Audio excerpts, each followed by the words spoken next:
day or a day and a half, and then come home, and it's not, it's No, I get all that. I get that. That's yeah.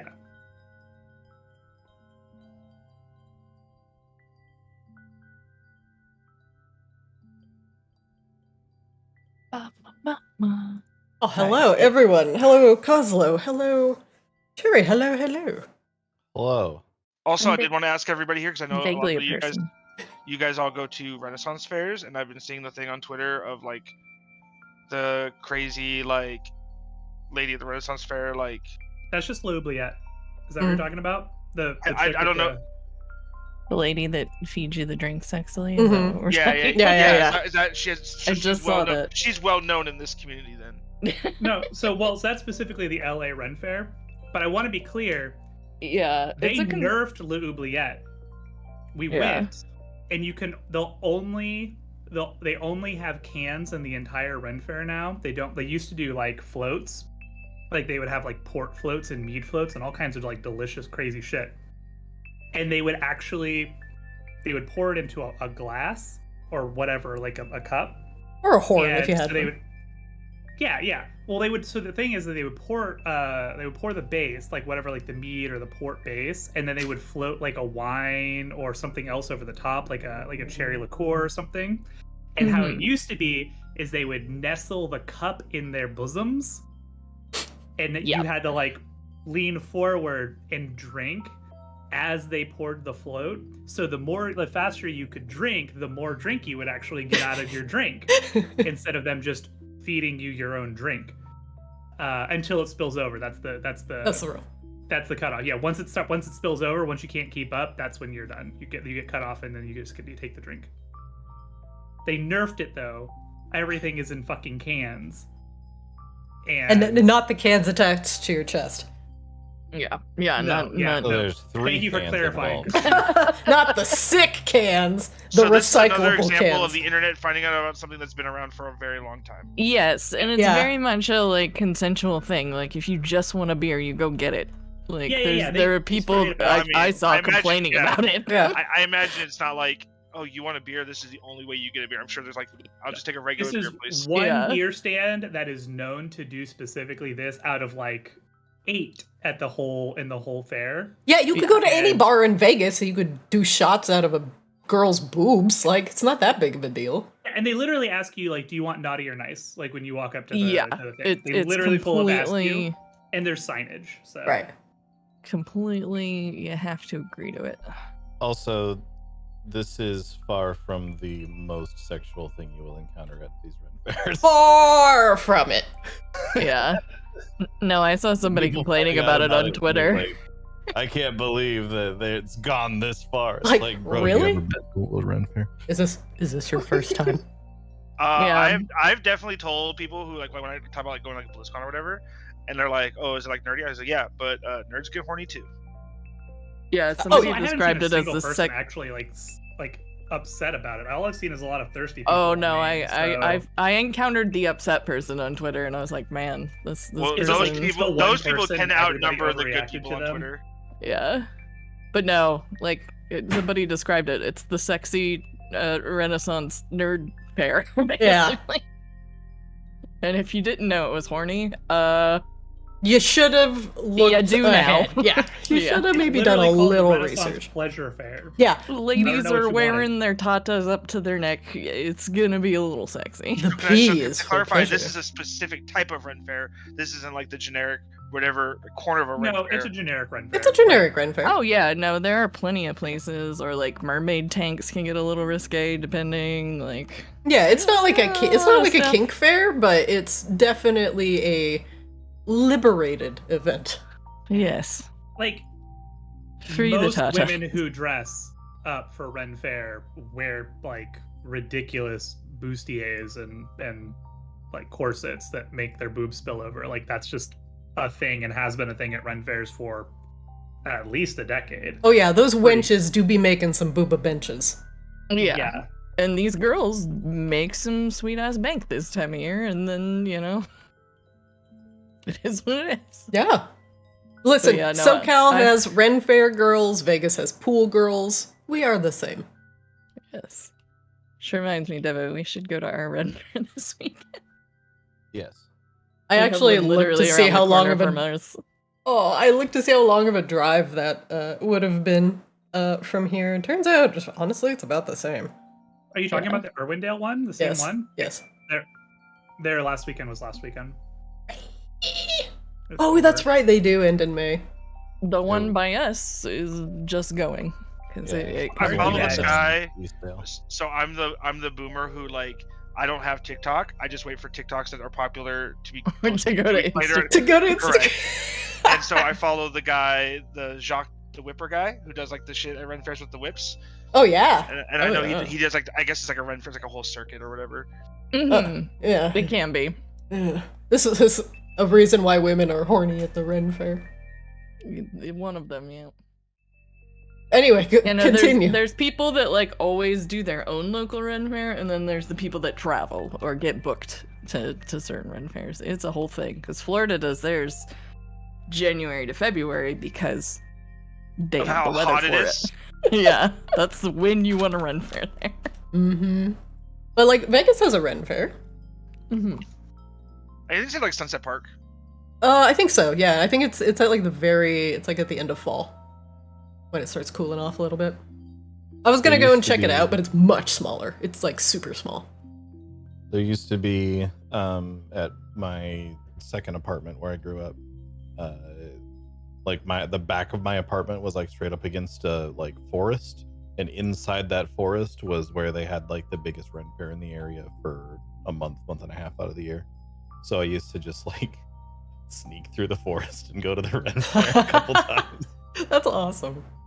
And then the last thing, Christina knows about this, but today was my favorite day at work in the whole year. The day you get to buy people's left behind shit. No. Those there are auctions for that. There are auctions for that. So speaking of like Ren Fair, this is just electronic Ren Fair. It's the Monday after EDC is over. So I just, as a people watcher, I love walking through the airport when looking at people who have not slept for 3 days, strung out, struggling to make their flight. I do not judge these people because I get it. Like, you had a good time and I'm all for it. But holy shit, we call it the Rainbow Walking Dead because it is just... The Rainbow Walking Dead. That's hilarious. There's people that still haven't changed from their like rave clothes 2 days ago. Got like they're wearing normal clothes, but there's glitter all over it because they haven't showered. I was walking through and I saw one of like the upstairs agents, ticket agents, and I'm just like giggling, and he's like, "What's going on?" I'm like, "I love today," and he goes, "Why?" And I kind of like motion over like a corner by a gate, and I'm like, "You see that?" And it's just, you know, people in their like tie dye and their dyed hair, and they still have like beads or whatever. And they just look miserable, and they have like their sunglasses on in the dark corner, and like they're like, you know, boarding flight, blah blah blah, and it's just like them just every ounce of energy they have to stand up, shambling forward. It's probably just one of my favorite days of the year. God, I have experienced that feeling. Not the clothing. I've never been to an EDC, but like that same feeling immediately after working an esports event.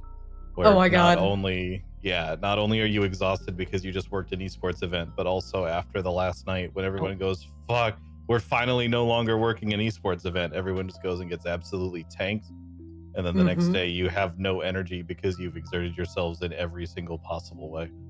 100%. BlizzCon every single year. Yes, literally every BlizzCon. Day 2 is over. It is time to get tanked. Sorry, go ahead. I was gonna say I'm actually super excited for this BlizzCon because it will be the only one I have ever attended where I won't be working. Oof. Yep. Wait, you haven't attended a BlizzCon before you started working at Blizzard? I did, but I was still working because right. And that was why I was there. God. The one time I went, like when I was not working it, either as an exhibitor or as a BlizzCon or like a Blizzard employee, it was not worth. I was like, yeah, I'm just gonna like go hang out and just wait until everybody gets out of the fucking con. Yeah, that's been the advice I've heard from people from the last few, which is like, don't bother going to the panels. Like, don't worry about it if you didn't get your BlizzCon ticket. Just get the virtual pass, watch that from your hotel room, and then go downstairs and party. Exactly. Like that's the tech. Like that is. I'll the be honest, tech. for me too. Like I don't like because I pretty much only play WoW and like now I'll play Diablo. So it's like I don't really care about a lot of the games like Overwatch and stuff. And for me, anyways, the hardest part for me is like because I just know so many people like that play games, or I have friends that play games. So like trying to like find time to like hang out with people, and then like I'm sure for you guys too, it's also like if you're going as an attendee, everybody you know is probably working. So it's like, oh, I came and hang out with them because they're working. Yeah.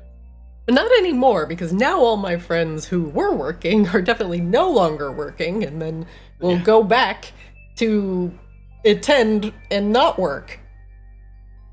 That's it. That was the whole end of that sentence. But hooray for not having to work at another BlizzCon. God damn. I can cosplay again if I wanted to. That could be a thing. That takes up an entire day. Yeah. God, I remember I had to fucking escort you that one time when you were cosplaying. That was fucking. Was that when I was doing Shiraz? No, it was one of the DMFs in Vegas. I think you're Alex Straza. Well, that was a little different. But Okay, yes. yeah. But that was every... when it was in the Paris. So like the walk from the hotel, from like the hotel rooms to the area was fucking long.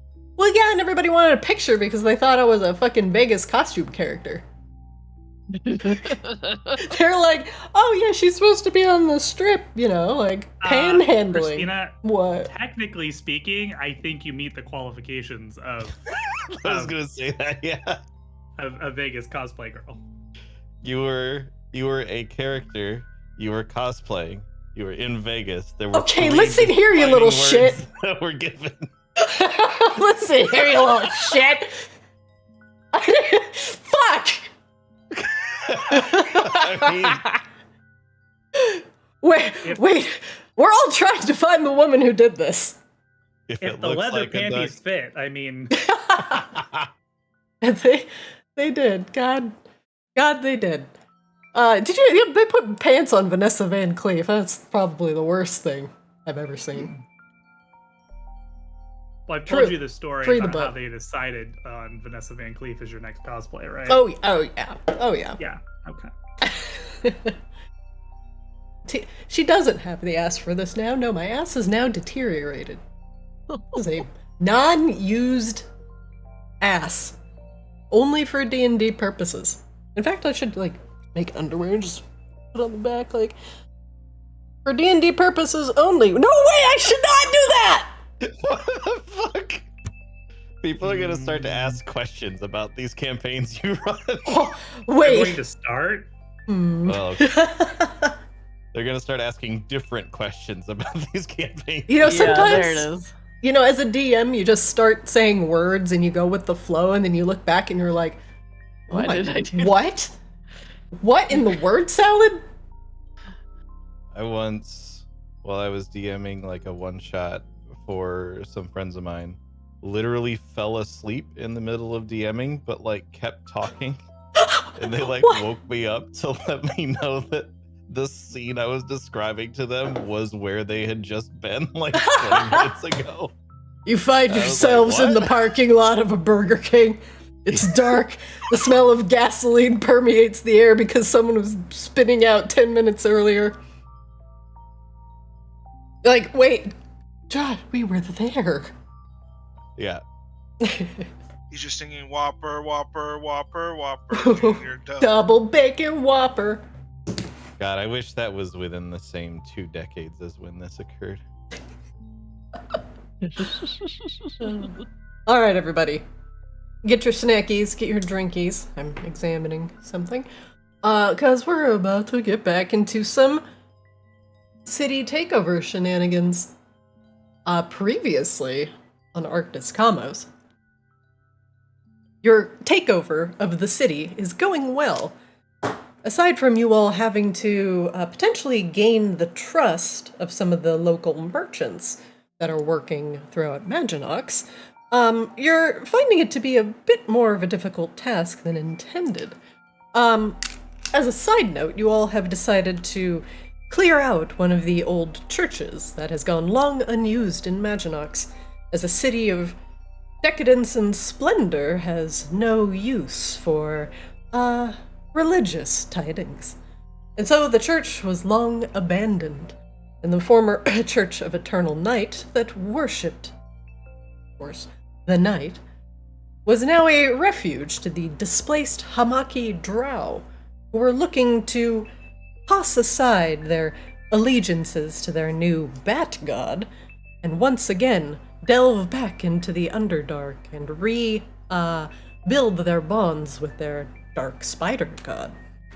But as you interrupted their binding ceremony, something had crawled in between the space between worlds and took advantage of the weakened area.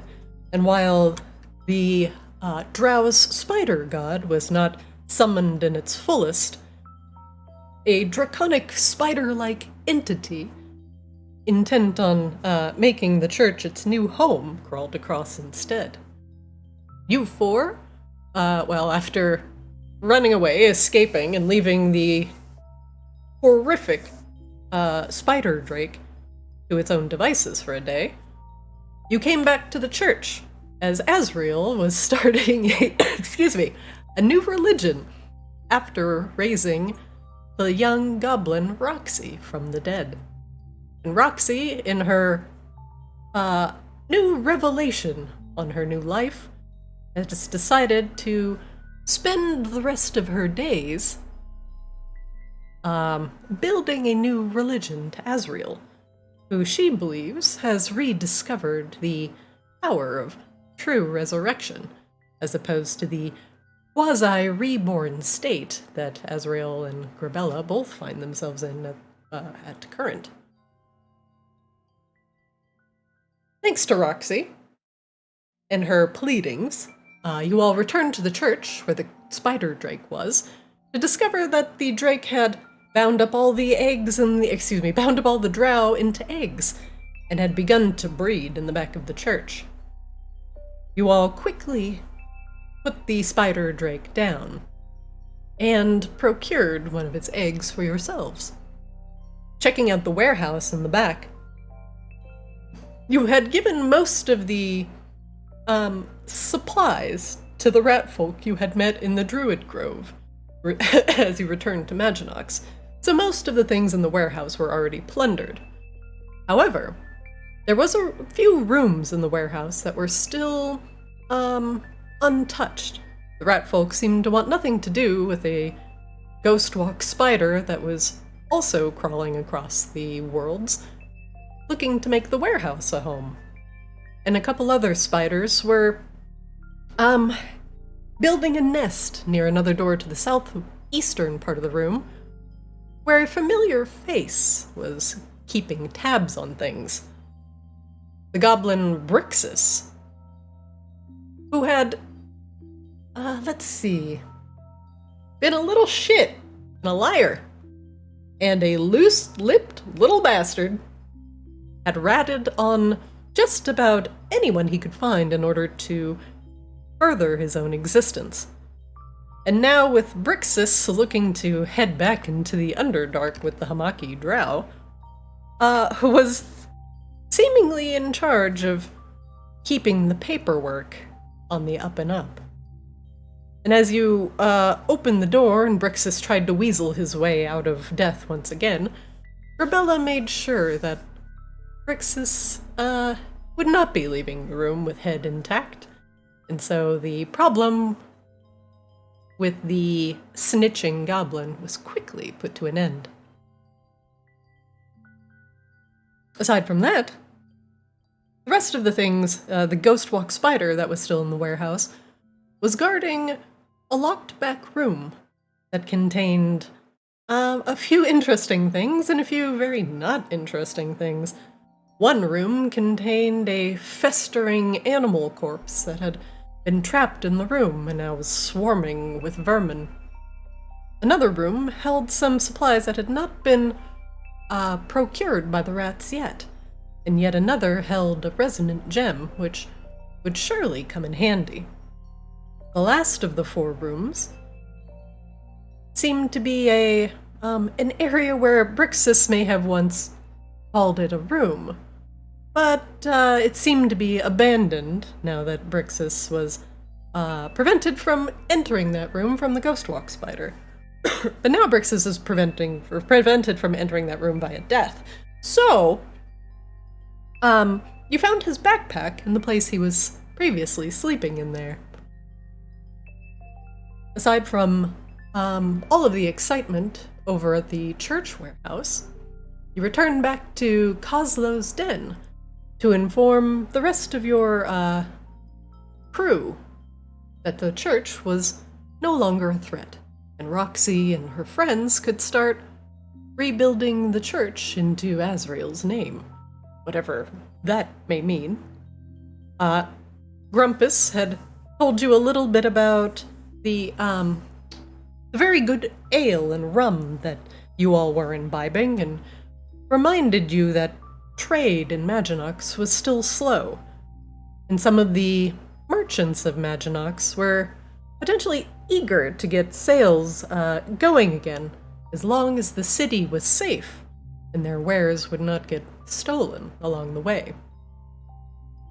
But now, Grumpus also suggested that, sorry, I was just thinking 1 second. After potentially currying the favor of one of the head merchants of the Merchants Guild, rather than doing favors for all of them individually, you could invite them to all of them, to something more celebratory, and to try and butter them up. Either way would probably work, but this way, at least, well,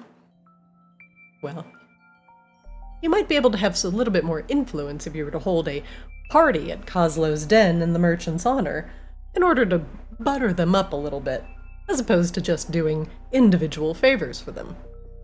It was just a thought, but the options are yours. So now we will return back to Maginox, as your plans are quickly unfolding. Azrael, starting in on the religious part of Maginox, eager to make a new following, but keeping their powers hidden. Grabella, with the dragon's heart she had eaten, is still gathering a curious amount of kobolds that is proportional to her current hoard. And Kozlo and Seaswab are currently carving quite the name for themselves in Maginox, while trying to work around the royal dark courts that govern it. That is where we will begin today, as we return to Kozlo's den. You had not spoken to Roxy and crew yet, and we're still finishing up things with Grumpus. The idea of throwing a bash or a ball or a party for the merchants was appealing.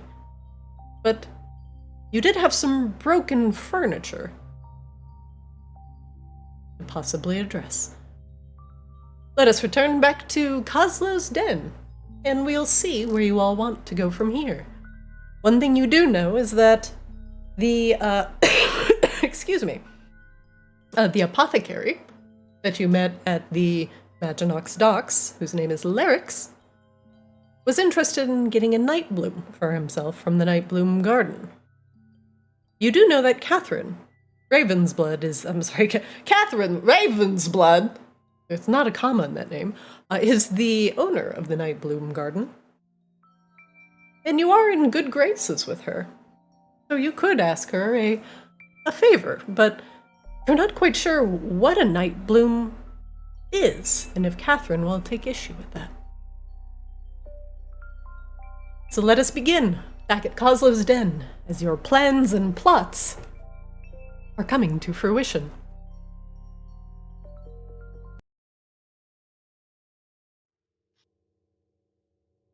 Now, one moment, please.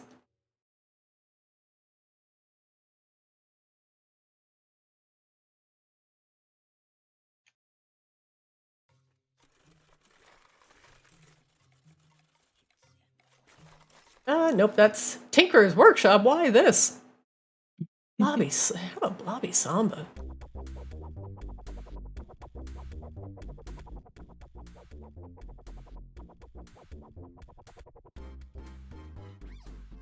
Welcome back to Kozlo's Den, everyone, as you and your friend Grumpus are exchanging pleasantries.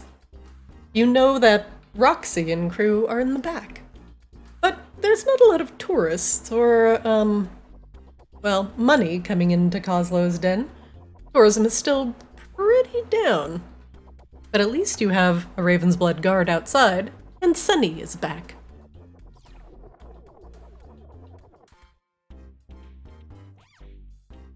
Change it to something slightly different. There we go. Mirthful!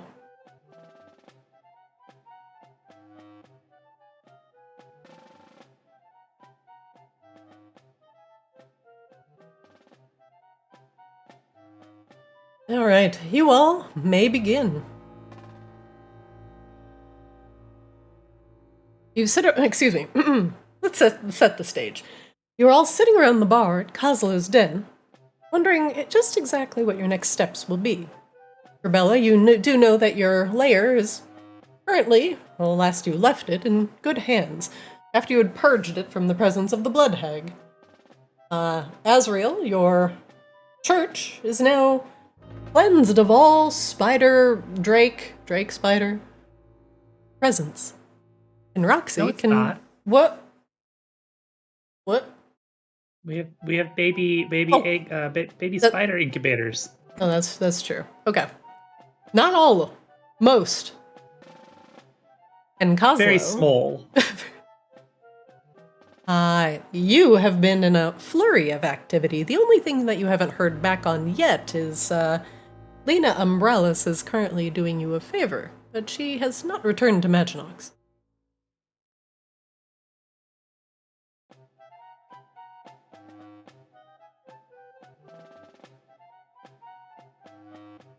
What do you all wish to do first? Azrael doots off with their spider leg. As you pass by the curtain, Azrael, you see the group of Roxy, Oozer, Jib, and Meatball, all sitting around a table. There's piles of scratched up and rolled up papers scattered all around. Roxy is currently writing on some more paper with a pen.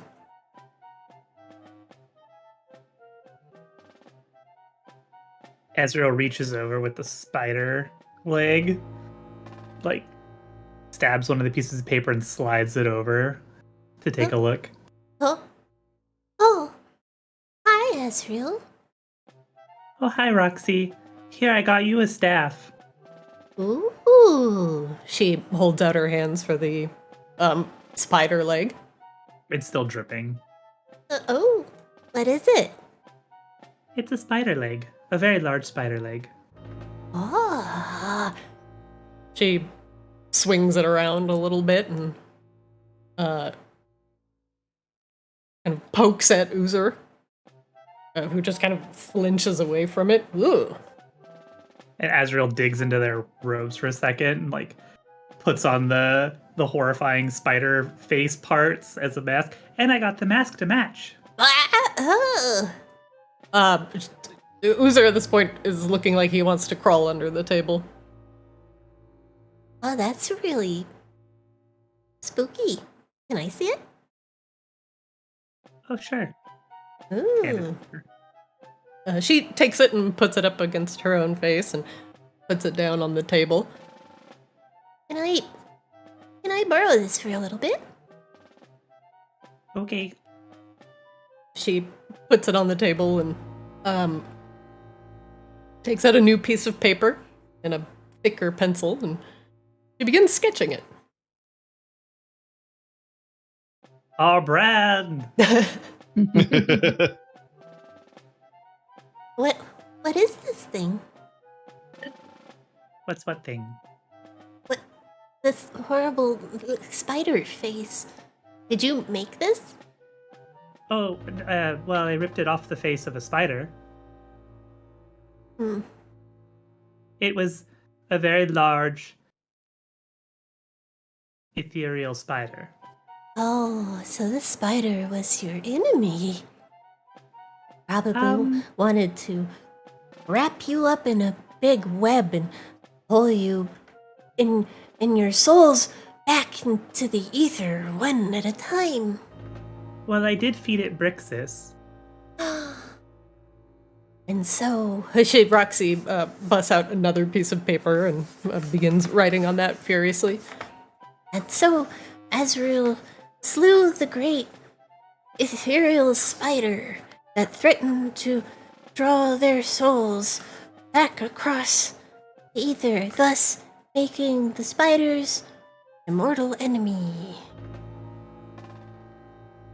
But we also like spiders because we have these two, and Ezra will call for the phase spiders, and they're kind of like the very large ethereal spider we killed. She scratches out mortal enemies. And the spiders are selectively. Maybe that was a treacherous spider. She scratches that off. And thus, the treacherous spiders were put back into the pit?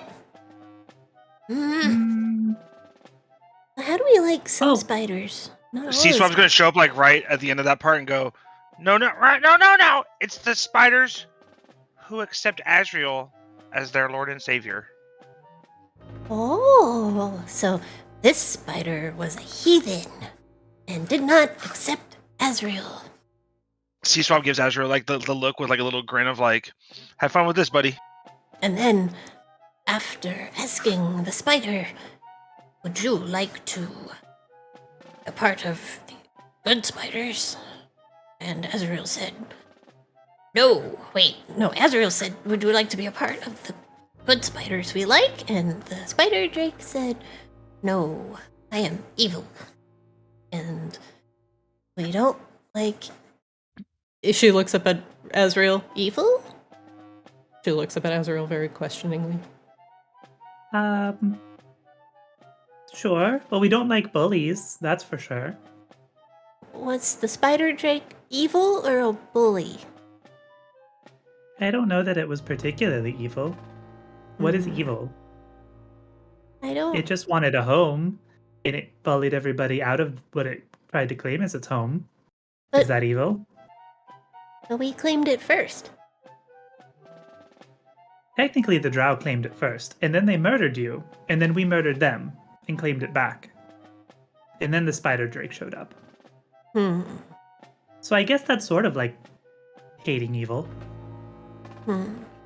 And so Azrael stated, only the strongest shall survive within the halls of our church. And the spider drake was merely too weak in spirit and belief to be a part of Azrael's congregation. And so Azrael and friends put it to the sword. Sword? She looks up. Sword? She looks at Azrael looking for a weapon. Put it to the... It's still out of my weapons, actually. Gravella just says for the other room. Well, What? I mean, I kind of donged it to death. Please don't write that you put it to the dong! You don't write dog to death. Are you just lurking on the other side of the curtain, Coslow? We're just listening from the other side of the curtain. What kind of weapon is a dong? Well, the dong Right, is well, it the depends on if bird. it's hot or cold outside. It's pretty cold. It's Maginox. But I don't know about that whole bit about only the strong are allowed it, because like Sea Swap almost died like at least a dozen times, and Sea Swap's still allowed in. Yeah, we gotta take care of the weak people sometimes. Yeah, I guess dying doesn't really mean you're weak in this case, right? Because dying, we don't have to fear death. We should just embrace it. So, because we don't have to die. So we don't need to be afraid of anything. So even though C-Swab, you know, like, he might have gotten hurt, but he's still here, see? He's not afraid of death. Right, C-Swab, C-Swab? are you afraid of death? Yes. Oh. This is hard. How do you write Speaking of- something that applies to everybody? Right. It's heroes get remembered, but legends never die. Oh, heroes get remembered, but legends never die. And I will be honest, I don't know anything about organized religion. Or religion. But I think they kind of Or always organization.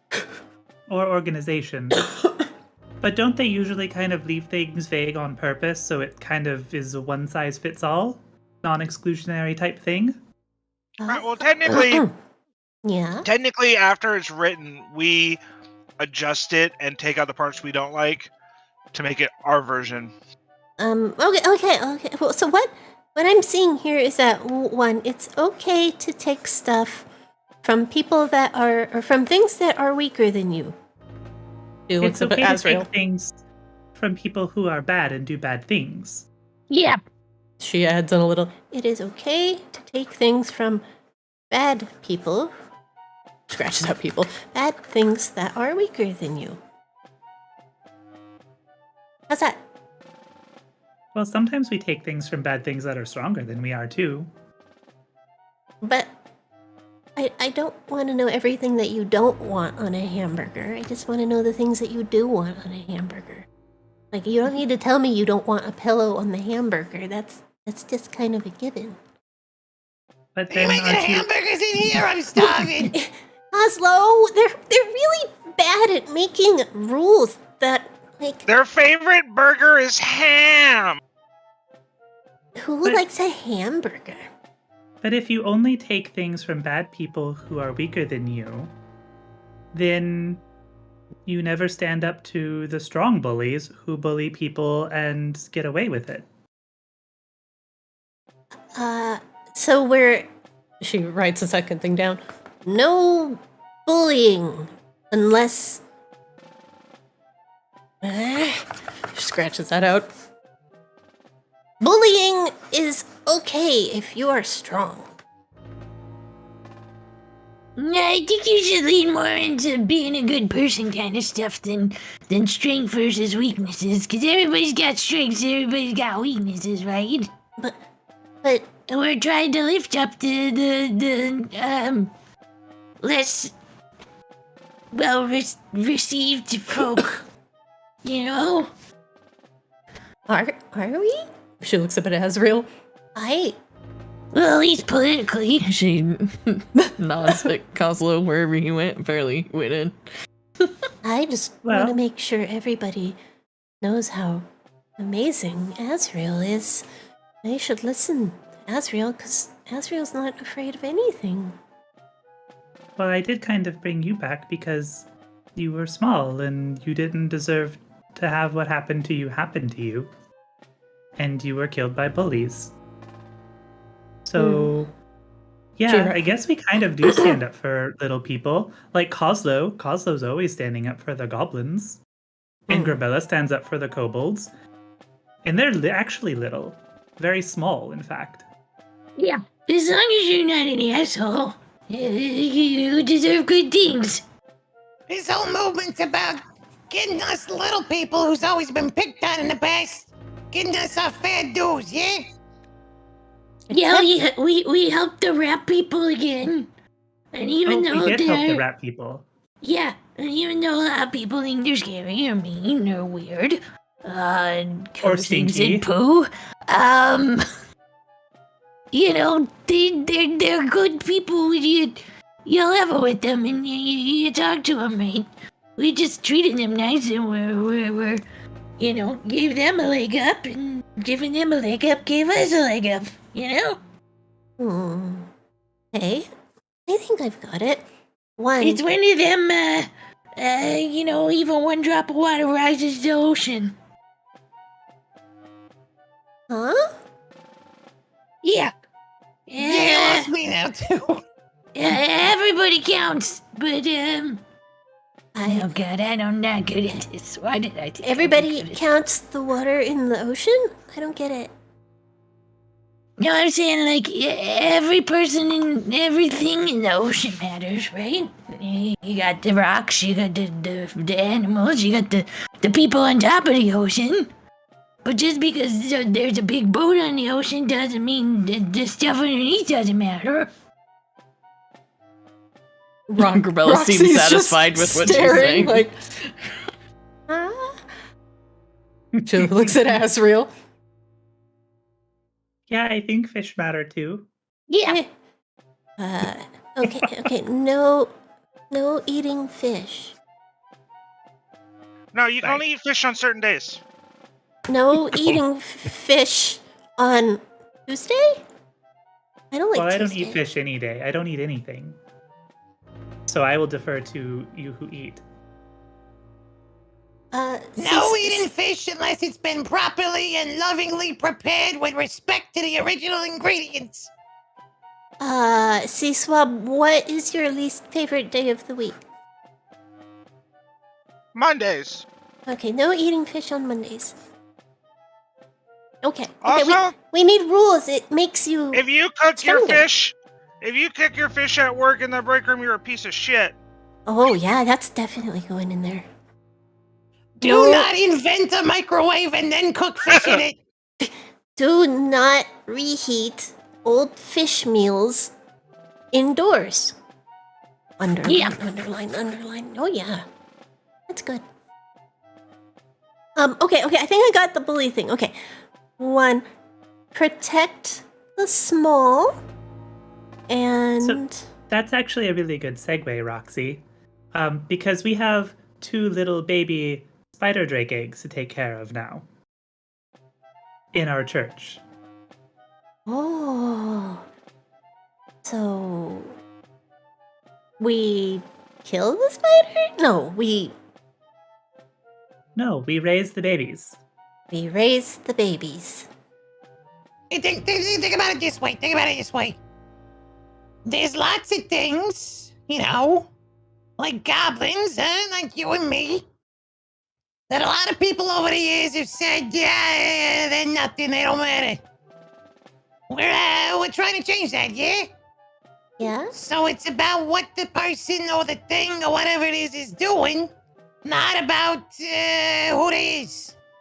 Oh. Okay. Don't worry about whether it is a spider or not. Worry about whether or not the spider's being a dick. Okay. Yeah. Okay. Don't be a dick. Don't be a dick. Okay.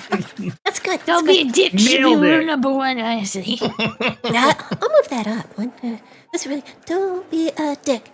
2, don't be a dick to those that are smaller than you. Yeah. 3, if you are a dick to those that are smaller than you, Well, I don't even know if you someone need the may smaller murder you. qualifier. You'll get donged. You'll get donged. What was Yeah. it? I don't remember. What was it, dong? Oh, it's like this. Does anybody want to help me demonstrate? Oh, God. Not it! It depends on if I'm going to be able to take a nap after this or not. Do you even have one of those? Grabella just goes and stands over here, looks at Asriel. Like, The only person that didn't say no was Kozlo, so... Oh god. Oh no. But Kozlo's full health, so he just takes normal damage.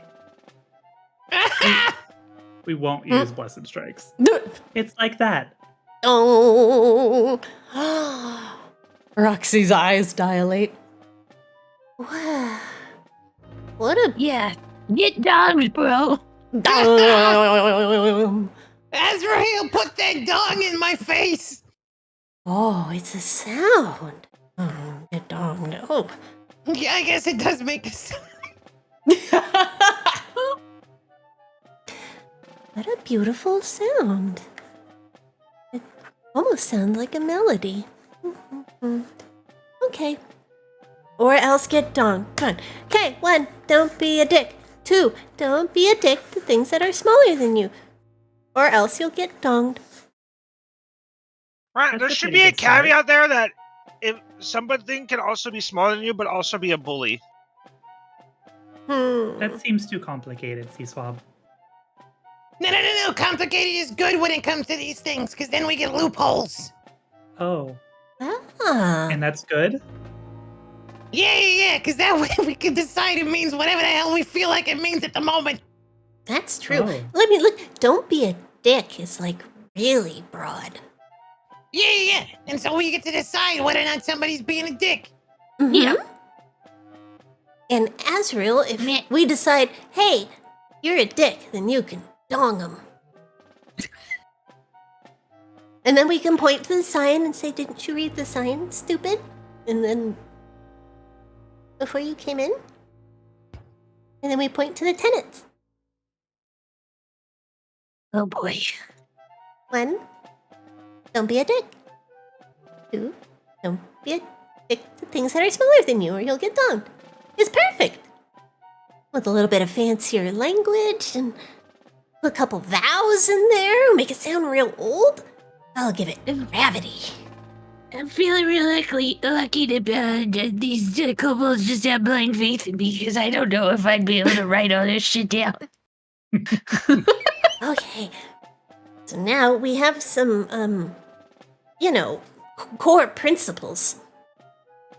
I think our get-up's a little drab, but for now, I can work with this.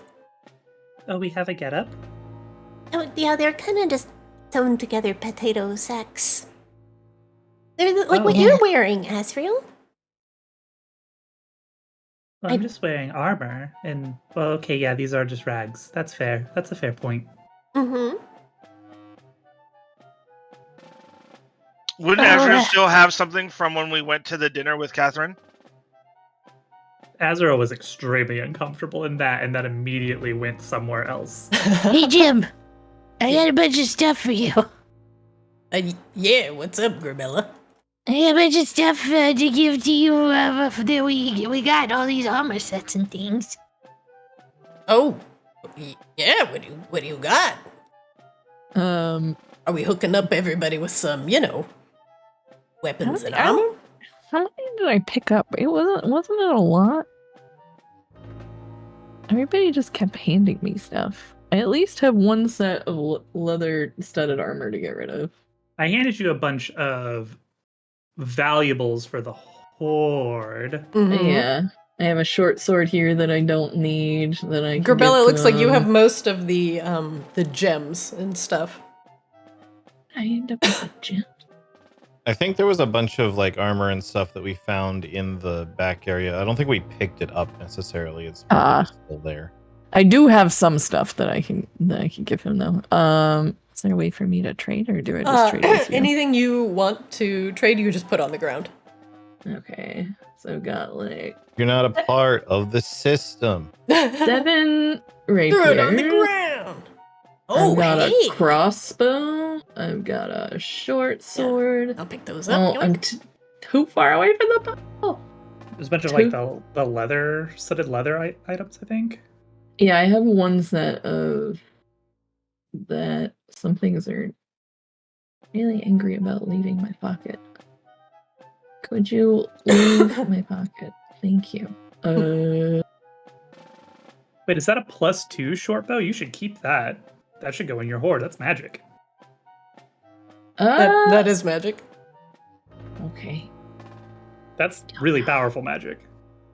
All right. Think Think about it. How many bullies you can kill with that thing? I got this set of leather. I got this shield. I've got lots of shields. That's one of the things. You can just put them all in the item pile. And then this studded leather, which I have 4 of. Yeah. I picked up 4 of those. Okay. I'm not a complete idiot. Just the normal level of idiot. Yeah. I got this really nice poison resistance armor where we haven't quite decided what we're doing with yet, but the rest of that, you give it to the guys keeping shit in line, yeah? Oh, yeah, this will be great. We got 7 really nice rapiers over here. Well, couple set of leather armor, light crossbow, 7 show. Yeah, these will be great. Short sword, this studded leather. We're gonna need to take some of these Hamaki sigils off, but otherwise, yeah, this is great. Yeah. Thank you. More stuff I find. I do think there's more stuff back at the church if you want to, well, I guess when we send Roxy to go look at the babies and you guys to go, check out the rest of the stuff in the back, that, there might be some little baby spiders around, but, everything else, scary or ethereal or whatever is, cleaned up. But you guys can take the rest of anything that the rat folk left behind. Oh, that's great. How much is left in there? Should we take like a few hands? Yeah, take 4 or 5 people, and then we can start looking real nice around here. Maybe do we need to come up with a sigil? Are we like becoming a house? How does this work? He looks at Coslow. Yeah, Coslow, I'd start thinking these things over. If you've got some sort of green finger family, whatever, or something Coslow's like, No. We're not doing green finger family business. Those guys are assholes. Oh, Yeah. well, drama. You could make a sigil of whatever you want. Carve out your own name for yourself. Give you in the little den here a nice little logo. Yeah, Yeah. you should think about that. And we can throw it on this armor so when people are working the docks or doing Or, all the you other know. stuff we got them doing, they look official and stuff. Yeah, do a little, tag in of the docks with Coslow's official sigil. Yeah. Make it look classy, though. Some of the people around there complain a lot, they said. Well, they were most of my ideas. That's a pretty good idea. But anyway, Coslow, you're gonna have to get your name out one way or the other, and unless you want to be showing that, mug of yours, I probably wouldn't associate yourself with any sort of high explosive, considering your, background. Illustrious history. Yeah. Yeah. We're gonna need a better name than the bunch of people that do shit that Cosmo Greenfinger asked him to do. Yeah, we probably want to make sure everything is under some sort of umbrella, the same branding. You know, Roxy- Umbrella's not a bad idea. What about Umbrella Corporation? Oh god. The It sounds a little umbrellans.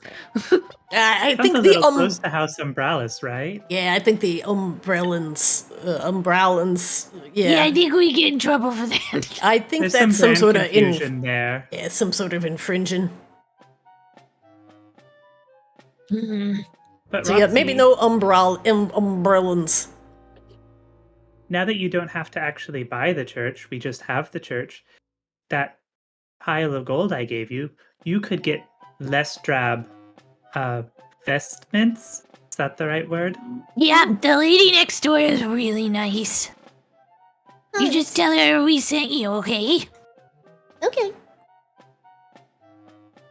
I would want to make the colors match, though, so you all would have to pick, the colors for your house. She's got a good point. So, probably have to, pick those out. And then we'll keep it consistent. Okay, well, I mean, like, even though we're not going green finger, I think green is a good start, right? Do you guys want green in your house colors? I don't know, Casper, do you look good in green? I didn't think about this. Listen. When it comes to house colors, if you're thinking of houses, like umbrellas is like usually like light blue and then like some smoky gray, and then they've got this like dark blue thing going on, and that's like their house colors, and they're pretty consistent. But there's like 3 of them. for each Yeah. house. So if you could all settle on 3 colors, and then we're all like, yo, we're gonna keep these colors consistent in the church, in the den, in the whatever Grabella is doing. You said you had kobolds? Anyway, I'm a horde. maybe we've... Bella's a red dragon. So, And Coslow has big red eyes. so Yeah, maybe- red's a good option. I think that's great. I like red. Red is the color of blood. Maybe like red burgundy. Cosmo shoots a glance at Roxy like, the fuck? She's just writing stuff down on the paper. This is the most casual, most murderous thing I've ever heard. Maybe like a red burgundy, and one of you pick an accent color. Roxy It's has like- already written down blood red in all caps. Yeah, maybe red burgundy and either like I don't know, black, gray, gold. Would you got a lot of gold going on here? She kind of looks around the room. I do love gold. It goes good with the darker red colors too. Wait, we ain't just doing somebody else's colors again, though, is we? I don't think so. I think Vicatus also liked red, but there was more of a crimson. We go with the blood red, the color of fresh blood. Should be fine. Alright, well, black goes with red. Black, black, red, red, and and gold? gold? Yeah, that'll work. Sure. I like it. All right. Which one do you want to be the most prominent? I think between me and Azrael and this room, that the red is kind of the idea. Okay. Let's just make sure we're not looking too much like somebody else. I don't want people getting confused, seeing a bunch of our guys keeping the docks down and going, oh, look, Vicatus is stepping in to help out. Or whoever. Well, She nods. Vicatus is dead, so there's that. Yeah. I'll make sure there's no confusion, for sure. For sure. Yeah, I'm sure the tailor lady will have all that. But yeah, Liz, she's right next door. She's very nice. Just tell her that we sent you, and I'm sure she'll get you a good old deal. Okay. Roxy looks happy, and she's doodling the spider mask once again on the piece of paper. Oh, yeah. Red would go really well because that's very complementary to the horrifying white and black spider bits. She nods. She's like making little arrows that are pointing to places on the mask and saying like, this will be red, and this part will be gold, and this part will be black. Oh, what and about, Gabella has the like- big gold dragon mask too that I totally forget about because it's just on your face and It's totally there. It's fine. it's totally there. How can you forget about it? It's so obvious. And it has the black obsidian teeth on it, too. Oh, look, we already had a brand and we didn't even know it. My brand! Yeah. Maybe My brand! I'm gonna. some just cool looking mask that's like plain. We don't want to necessarily go the dragon route because we do gotta go back down and deal with everything happening with the people that are with the big booba fire lady. Those guys. Roxy, You don't like dragons. Roxy holds up a picture of the sketched out mask, and it looks like a flat mask as opposed to Grabella's more like 3D-ish dragon mask, but it has it has multiple eyes and spider-like features, but at the same time, the eyes look more like a dragon's eyes, and the fangs are definitely more draconic and less mandible in nature. Roxy is giving it the once-over. Oh, so like a spider drake. That's perfect. This'll decorate the face and protect you from, being judged. then you can look at whoever you want to look at. Nobody will know. It works for me. I don't really have opinions on this. I like Oh, the... for me. Oh. No, for everyone. Yeah, for Oh. our I was gonna say I don't house or really care whatever. about people judging me in general, but okay. No, It's kind of scary It's for for everybody the to congregation. No, that if you don't, see each other's faces, then everybody is pretty much equal.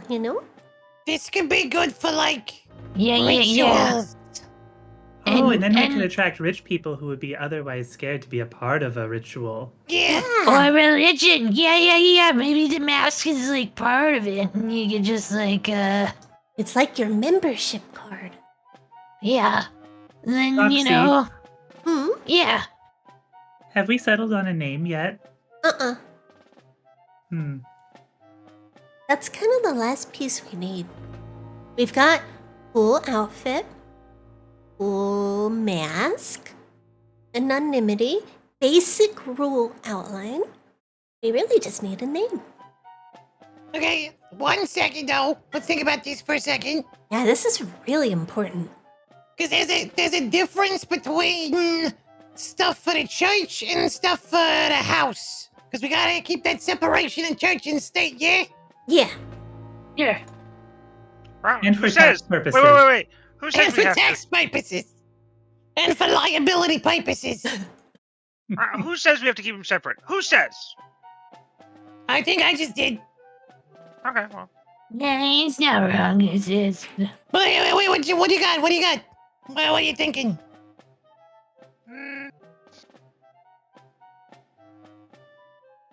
He really wants to say, what about Tugumism? No, veto that one. Is that... I have a bad association with that, with those particular vowels and consonants in that order. Ooh, ooh. Roxy's just making ooh sounds with her mouth. She doesn't know what a tugum is. Ooh. Here's what I'm thinking. We need to keep, so like the colors and shit. Yeah? It's fine if we share colors, but we should have a different name for the church than we have for the group, That's true. for the house. Well, what do you I want don't the want, house? like, you see, think about it like this. Yeah. A church can do all sorts of shit that a house can't without getting in trouble, yeah? And the other way around is true also. Like Yeah. the church is taking care of the docks, it gets weird. But the Yeah. house is taking care of the docks and just so happens to, have a vested interest in the church, yeah? Yeah? Gives us some plausible deniability. If, say, I don't know, some sort of weird ritual occurs that results in a whole bunch of dead nobles or something, yeah? You're just spitballing. Yeah, spitballing. Mm-hmm. Because that never happens here. Yeah, and then we were like, oh, the house had nothing to do with that, but I assure you we will investigate the church. That is And then we just don't do anything. so smart. Coslow, you're a genius. Kazuo just looks at her like, uh-huh. Okay. All right, Roxy, I have a Like- question. Roxy, when you died, did you see anything? That's real. Looking down at me. She looks back at Ezreal. Did you see like a gateway or anything? I remember there was some sort of like light. It was, and then I saw Azrael's face. It was really blurry, and then it became more and more in focus. I opened my eyes, and then there was Azrael.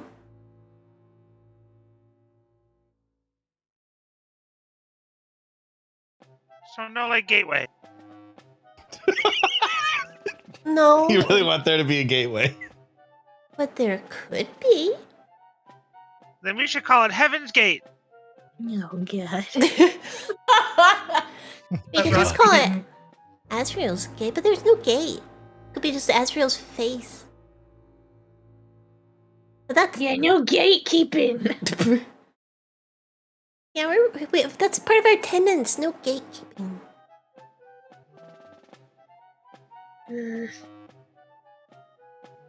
But Coslow's right. Your house needs a good strong name, and if he's not using Greenfinger, then, well, it should be something different than the church. But Azrael, you should name the church. Or it could just be the Church of Azrael. Well, that seems weird, and also a lot of pressure. It's less weird when, after the deity has passed, but you are still here, so yeah, that would be a little strange. What do you suggest? Oh,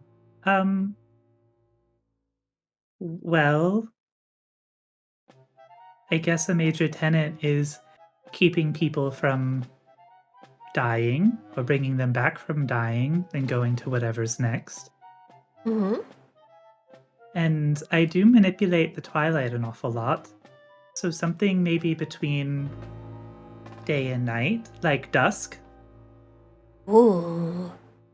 The Sanctuary of Dusk. Ooh. Or the children of dusk. Oh, that's nice. Yeah. That's nice. Dusk. Dusk, dusk. Roxy walks around a little bit, just saying dusk under her breath a lot. Dusk, dusk. Dusk. The red and gold is a little weird for that, though, but that's okay. It is. Well, wait, The spiders are cool. man. Yeah? What if the house colors was primarily the red with the gold and the black as accents, but then the church colors was primarily the black with the red and the gold as accents? Oh my gosh, he does it again. How does he keep doing this? How does he keep coming up with idea after idea after idea and not getting tired? I really just kind of open my mouth and then ideas come out. It's amazing. Yeah, this is why I let Kazo do the thinking stuff. I'm confused. Is Azrael still the deity of this cult now, or is Kozlo a snort of them? No, see, Kozlo's Kozlo, Seaswab, and Gerbella are the chosen, right? You're the disciples. So Okay. So Kozlo is the Paul of this yeah, situation. he's the Paul. Yeah, Saint Paul. He's the idea man. he's the We idea. got Yep. Seaswab, who's books and brains. We got Yeah, Gerbella, who's brawn. Braun. Yep. T-Swab is basically Ron and Saint girl. Peter. So which one of you guys is gonna betray me to the Romans later? I think that Definitely was me. Tugum. It's me. Spoilers, man. Spoiler. Damn. I'm gonna stab you. I knew it. She was hanging out with Brexit the whole time. Oh no! Shit.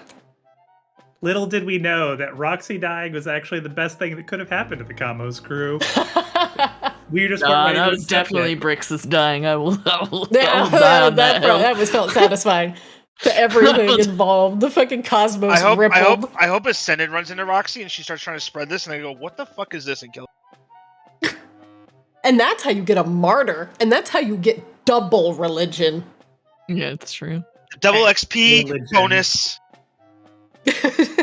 I mean, you could definitely double XP bonus Roxy, but that's how you get religious wars. Mm-hmm. Holy war! Oh, and yay, blood orgy! Yay! All right. But No. what about the house name? Yeah. Also, you still need a name of the house. The children of the Yeah, I'm dusk thinking- are growing impatient. I'm thinking. So I'm trying to think of something that's like representative of a whole bunch of different, underrepresented and marginalized groups coming together, yeah? Because the whole thing is all of this little guy's been getting shit on for too long, and it's time to start doing some shitting back. Yeah! Oh shit! Roxy No, that- slams her hand on the table. What about House Vespera? What does that mean, Seaswap? It means dusk in Latin. Oh, What's Latin? I think it's a language. Some dead language I Oh. read about one time in a book. It's very similar to Undercommon. Oh. But anyway, that's really nice, Seaswap, but I think it's up to Coslow. Why do you think that it's up to Coslow? Well, She Coslow is blinks kind of look the at representative Coslow. we've put He's forward. the one as- that we decided to put the hat on that we're not getting anymore. Oh, that's true. He is the one who's contractually obligated to receive the hat, He and also is owed contractually a hat. obligated to murder the Lich. But I do think we could all have input here, so, you know. I just have zero ideas. This idea isn't done yet, but I got some idea of like the Talon Claw Combiner, That's the very fearsome. Whisker Beak Coalition, or something like that. Combine is an interesting word. Yeah, I'm trying to think of like something that represents a whole bunch of different groups coming together to do stuff. An orgy. Yeah, like a Hand over fist. like Yeah, a coalition. The Rat Kobold Goblin Orgy. Oh, God. No, but we should not be encouraging that kind of... I don't know what that would produce. Probably. Just more rats. Think that's how they got that way in the first place. So we get naked, scaly rats, and then I don't know if they'd follow you or me or him. Well, the goal of this religion is not for the pleasures of the flesh. Please keep it down. Yeah, but you didn't say nothing about the goal of the house, eh? Yeah. Hey, I'm all about eating pasta and no utensils with my girlfriend. Ooh, That's the highlight of my days. house pasta. When you're home, when you're here, your family. Unlimited sticks of bread. House Olive Garden. Yeah. When you're here, you're dusk children.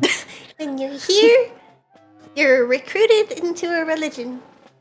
Make sure you add that as one of the tenets of the religion. Free unlimited breadsticks. I love breadsticks. She writes it Rule down. number 1, don't be a dick. Rule number 2, don't be a dick to people smaller than you or you get donged. Yeah. Rule number 3, unlimited breadsticks. Oh my gosh. I love this. I love it here. Unlimited Just a breadsticks. suggestion, but I feel like the first 2 or 3 rules, they don't necessarily have to be rules, but they have to be more like letting you know what this is about, right? So like if somebody years later finds this, they have to know what they're reading first, right? They're not just gonna be like, what's this fucking book of rules? Like, so maybe like the first one will be like, I am the one true God. But that is not inherently true. Asriel is a powerful deity here to end the cycle of life and death. Okay, so what about like, you shall have no other deities besides me? I think it's important to respect the other deities, but also for Asriel, make sure that the importance of the defying of death is that's the most important. Okay, We don't okay, want to. okay. We're not here to make war. I'm just throwing We're a here to- hypothetical. I'm just throwing a hypothetical out there. We're What if, here to defy the normalcy of life and death. So now What? there will only be life eternal. Rob, what if we find out one of these other deities is a bully? But what if he's not a bully? But what if he is? What if he's not? What if he is? We do but have it's to not. take under some considerations that the spider thing, the Drake, was summoned by these other people that we've gotten rid of and now are taking over the church. Coslow, what about House Eternal? Oh, that could get interesting. Or we could go to the Underdark and we House Eternus. Hmm. I mean, we're gonna live forever, right? So we're Yeah, just but we gonna gotta always... make it seem like it's gonna be like a metaphorical live forever, not an Yeah, actual. Coslow, we're gonna live forever, right? Promise me, Coslow. Well, Promise me you will never die. Sure. We're always... Promise me you'll never die. We're not gonna die with Asriel here. That's ridiculous. But that's a church thing. It's not the house's thing. That's the Yeah. church's thing. No. She looks back at Asriel. We get it, Roxy. You're Asriel minded, and that's what we love about you. It's fine. I just think it's important to have our teachings also practiced within the house and home. Yeah, Yeah, but we gotta gotta keep it separate for paperwork reasons. Yeah. Hmm. And we also don't want to put the forever living stuff out there 100% of the time where we're gonna get a lot of weird people in trouble and shit coming around. Yeah, we need the house to be able to cover for the church in that way. That's only for the chosen. Yeah. Yeah. That's right. What? I know you guys. I know you said this guy talked your ear off, Asriel, but can he break his vow of silence for like 5 minutes and see if he has any idea? I'm desperately trying to make an acronym work right now. Oh god. I don't think Azra made him take a vow of silence, but I think Roxy did. Roxy yeah, you'll did. have to ask Dust Child Roxy for dispensation Child. from the church. Because I think so. What happened was me and Coslow found him and then sent him over here because he wouldn't shut up. And then when we all came back, she had convinced him to take a vow of silence. Yep. So You he's- also have to, confirm with Uzer that he would want to even break his vow of silence. There's a lot of piety in doing that, I think. Yeah, I know, I'm Probably. just throwing spaghetti at walls. Well, that's gonna make a mess. Yeah, see, he's so pious over there. I wouldn't do- want to. he doesn't say anything. His vibe. He does not say anything. Roxy just nods in like appreciation. See? You give them rules, they just follow them blindly. I only have to have a few rules. When do I start getting like the request for spell levels from Roxy? When does that happen? Depends. It might be sooner than you think. So let's see. We got fire, air, goblin. I don't know what element. Okay, they Azriel will cannot be- make an acronym about that. So I don't let's know. start over. Please. I'm just throwing out elements of the four of us to get brains moving. So you got Azrael, which is death. You've got Sea Swab, who's And like Twilight, excuse you. and Twilight. Of course. Of course. Well, you need a good house name. The Umbrellans, the Umbrellas, the Vicadus, they've really just taken their Does chat have ideas? I haven't been looking Nah, at chat. Literally, I'm Actually- trying to. I God. have an idea. I'm just trying to like process it in my brain. Like fire's Take a your good time. idea, actually. Like Grabella and Kozlo are both very fire oriented. That's a good It's thing true. to This is true. follow My down thought a little was like to make this group specifically not have like a this is someone's last name sort of Mhm. thing. Like trying to make it sound like Mm. so like when you have a meeting come together, it's like the Vicadans or whoever are here, the Hamaki are here. I'm just naming all the dead people. Mhm. The Raven's blood is here. The dongs. The Dons are here. Yep. Now And also here greeting is the delegate from the something Federation. His Highness Yeah. from the Lord of Dongshire, Oslo Greenfinger. Yeah, I don't think Wait, it has the. wait. Or we got Phoenix rising from the ashes vibes too. Let's think about. Hold on, I got this. I got it. I finally got it. Okay. What? All I need to know is was me saying dongs an inspiration to you finishing it? Maybe subconsciously, I started thinking about dongs, and that got me across the finish Finally. line. Dongs were what made you finish. Is that what we're clarifying here? Dongs got you to finish. All right. So It's I'm the final thinking about. stroke of genius. I'm thinking about our sort of 3 founding races for this, yeah? We got the goblins, we got the kobolds, and we got the rats now too. Yeah. We're kind of looking out for them, yeah? Yeah. Yeah. So rats Yeah. got whiskers, kobolds got talons, Yeah. and goblins love fire. Yeah. We could be the WTF coalition. Whisker Talonfire. Well, you just abbreviated WTF. TF. Oh. I like it. Wait, would you be House WTF or the WTF No, that's the thing. Federation? We're not one house, we're several houses all working together. Oh, the WTF Coalition. Yeah. Or a combine, a syndicate. Actually, I kind of like WTF syndicate. Oh, Syndicate is really Okay. good. That's really good. I like Syndicate. Yeah, Syndicate. Syndicate is better. And Or Syndicate. we could just go by the syndicate because people know what they're talking about. But WTF syndicate. Yeah, it's my WoW guild name. I also like Syndicate. We're thinking about Syndicate New World too. Oh yeah. I've got your merch downstairs. Alright, well, if we're going, Ooh. I mean, I'm just, looking around. Everybody looks pretty good. What about cuties only? Hmm. Hey, hear me out. We're selling lots of booze, right? What if we just went by liquid? I don't know. There's kind of a nice little reverb in here too.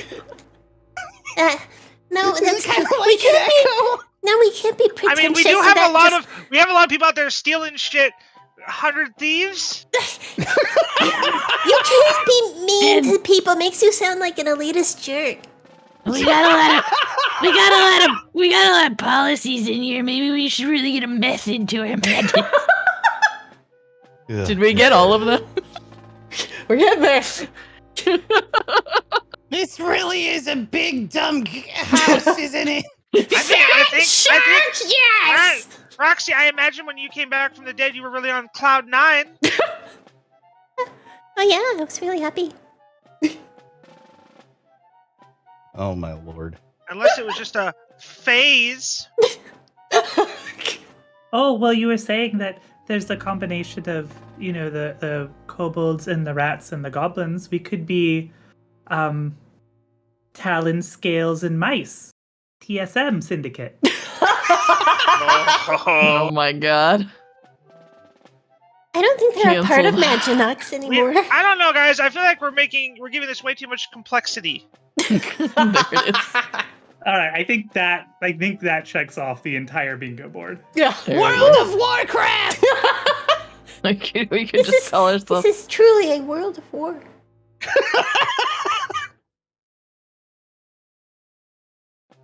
For the Alliance, friend.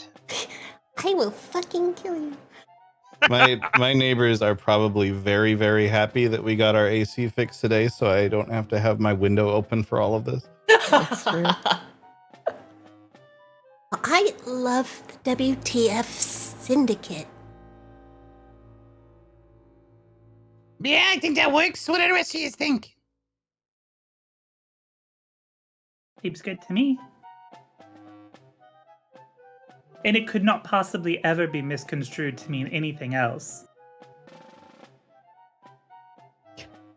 Yeah, we Yeah. definitely haven't been doing exactly that for the past 10 minutes. I like the sound of that WTF syndicate. In fact, you should probably have Grumpus up front. He could submit that for, official whatever's document processings. I don't know. I'm not into what he does. Get everybody jerseys. See, And mouse Suaves, pads. though, if you want to, maybe get Grumpus to help you figure out how to make us all official and shit. Oh, so I get to fill out all this paperwork. Cool. Do you Yeah. not love doing exactly that? I'm more into like contracts, not into, like, filing requests. I thought you Alright, like fine, putting your man. nose where it doesn't With that, I belong. don't care.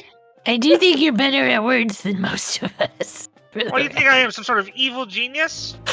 Jesus Christ. God damn it! Stop! But whatever you guys want, you guys are the OG. I will Okay, forget. there it is. I thought we moved past this joke, and somehow we're still We're back. mining it. Oh no, Sea Swamp! Oh my god! He just suddenly He died. just suddenly died. How did that happen? Oh god.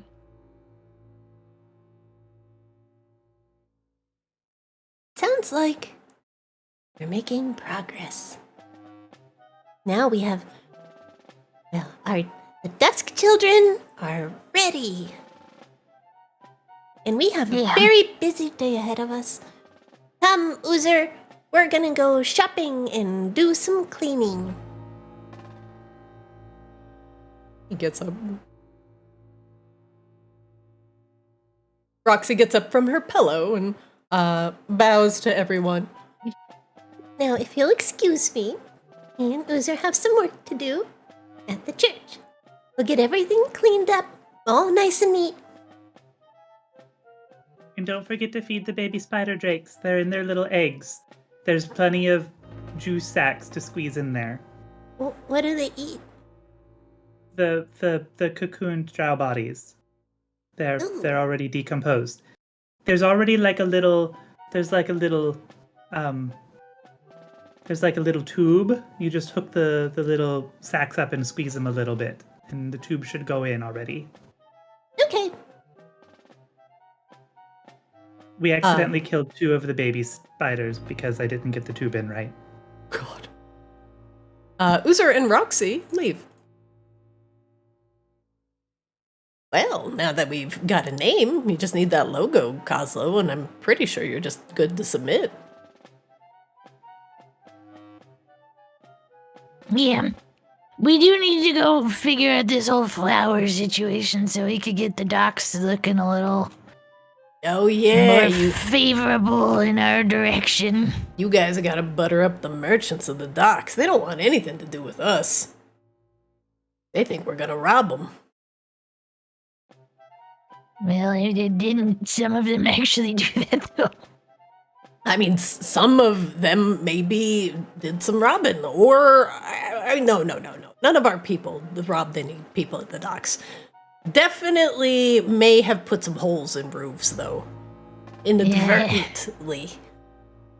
Of course. Look, I'm not here to judge, but we do gotta get stuff going there. So, Yeah, a bunch of us, former very known criminals, not the types to get doors open going door to door, maybe we should get a nice little cask of some of that beer that Grumpus just down and take it over to Miss Raven's Blood and well, see if we can ask her about the flower. Yeah, you could, but isn't Miss Ravensblood a vampire? I thought we were going to use the really good beer to woo some of the merchants. Oh yeah, it's true, but Yeah, we're gonna I need do that. feel like we've been asking Miss Ravensblood for a lot of favors. I mean, I feel like she's asked us for a lot of favors. Yeah, yes.